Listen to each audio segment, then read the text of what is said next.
Hello everyone, it's Mary. Welcome back to the channel. I feel like I haven't talked to you in a while, so I'm very excited about this card making process today because we're going to be doing some very simple, really cute designs. I hope you love them. Let's jump into it. The first thing though before we do is, I'm going to talk about this at the end, but reminder, my biggest holiday giveaway and class is happening on December 7th.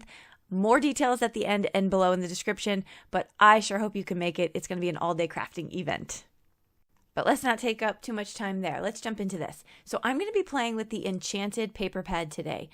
I'm thumbing through so you can kind of see those images, but you may have heard me say this before. I only buy paper pads, pattern paper in packs when they come together because I feel like all the coordination and the coloring and all of that sort of matches together. I don't have to do much thinking about it, so I really appreciate that. But this is a really fun paper pad. Okay, so the first thing I'm going to do though, I'm going to make some sentiments in bulk. Okay, I think this is one of the greatest things that you could do for yourself when you are sort of out of crafty mojo. You just sit down to your desk. You can do simple things like die cutting and making sentiments. So here I just put a bunch of sentiments onto some black cardstock, and you saw me use that anti-static powder beforehand. That's going to minimize a lot of the stray white powder from heat embossing. Now, if you've never heat embossed before, let me just give you a quick summary. You're going to use sticky ink, the clear sticky ink Versamark or any other brand, and that's going to create the image on your cardstock. Then you're going to pour embossing powder over it. Now, that is a specific powder. It's not just regular glitter, but it's a specific kind of powder that's going to melt with heat. And so now you have this little bit of a raised, bumpy kind of sentiment on top of there. And it's just such a magical experience, which goes perfect with this enchanted paper pad. All right, so what we're going to do in the first card is I'm going to do some paper piecing. What that means is I'm stamping with a stamped image onto a paper pad. And then I'm going to fussy cut all of those hearts out. I like to outline my hearts at the end, especially if it's a stamped image, because then it will clean it up quite a bit with the black marker. Otherwise, it looks, if you don't do it perfectly, which fussy cutting never is perfect, then that will just kind of give the illusion that it is. But while we're here, I'm also going to show you this tip where I didn't have an embossing folder that had hearts on it, but I did have a stencil. And so with this particular sandwich, just the regular base plate, the shim, and then the silicone mat, the paper, the stencil, and the adapter plate, I got this really fun embossed raised image. Now this is dry embossing on my card, and that just adds a little something extra to the card. Because I want the star of the show to be this paper with the heart image, I am going to keep everything else pretty simple. I like to use my glitter marker for a little bit of accent, so I do that on the gray cardstock outline as well as on the hearts. In a minute, you'll see that. But here's another tip here for placement. So once you get your images, whether it's flowers, leaves, whatever, and you like the way that they're placed, you can use press and seal to pick that up. And this way they stay all in place. You can just add glue to the back and then put them back down on your card project. Makes it so easy. That stuff again is called press and seal. And so it just has a nice stick. I think I had something stuck on the inside of my press and seal though, because it ripped my paper, which press and seal doesn't do that. So I've been reusing this piece. Just call me cheap. I've been reusing that piece for quite some time now. So it's probably time to change it out. Okay, I get my glitter marker all over my hearts just to add that extra sparkle.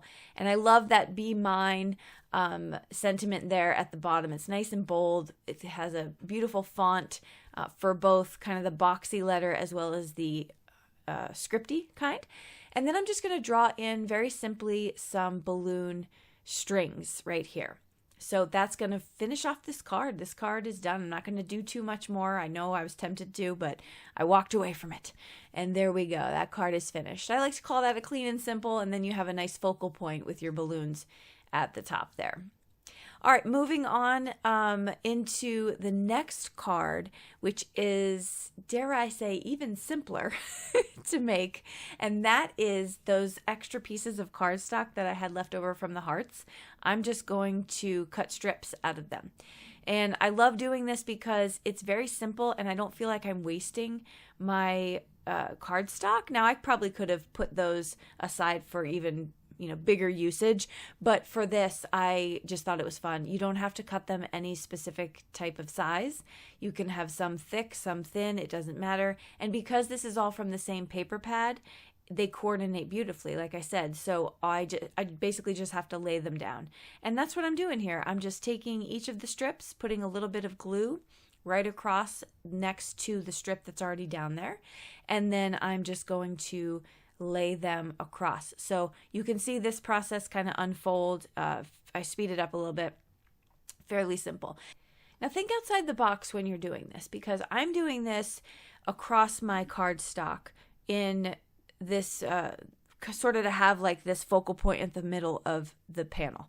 But you can also do this and then die cut it. So you can lay out your strips all the way across your card panel and then take different, the hearts. You can do the heart die. You could do basically any shape die. You can frame it out and just keep it as the main focal point. So now you've sort of created your own pattern paper. So you really can do a lot of things just with this one particular technique. And so just have fun with it. Just play around and see what you like. And then I'm going to trim off, of course, that excess stuff there, which is so fun because I just love the reveal. It looks so cool. This paper pad, of course, is also just super duper cute. All right, so now I have that done, and I wasn't quite sure how I wanted to finish off this card, but I had a thanks die that I wanted to use, and this is the box thanks. I think that's what it's called, or letter box letter or something like that. But I have it already cut out in like a light pink purplish kind of color. So I put that down, and then if you ever need a third set of hands, just use an acrylic block to hold your stuff down. Then I'm going to take some darker glitter cardstock, and I'm just going to fill that thanks up with some glue, and then just inlay die cut. This is what inlay die cutting is you're just going to place that right in there. Technically, I should be filling in the middle of the A when I put it in, but it matters not. If I didn't say anything, you might not have even caught it. Am I right? So I don't know where that piece is. That was long gone. And then I'm going to add some beautiful iridescent pearls to the top of the card, and we are going to call this one done as well. All right, so a couple pictures here to show you. But like I promised in the beginning, coming back to it, I want to invite you to my all-day crafting event. We are going to have just such a blast. We're going to have classes at 9, 11, 1, 3, and then at 5 we're going to have a huge holiday giveaway party where we're giving up to $1,000 in prizes, probably even more than that.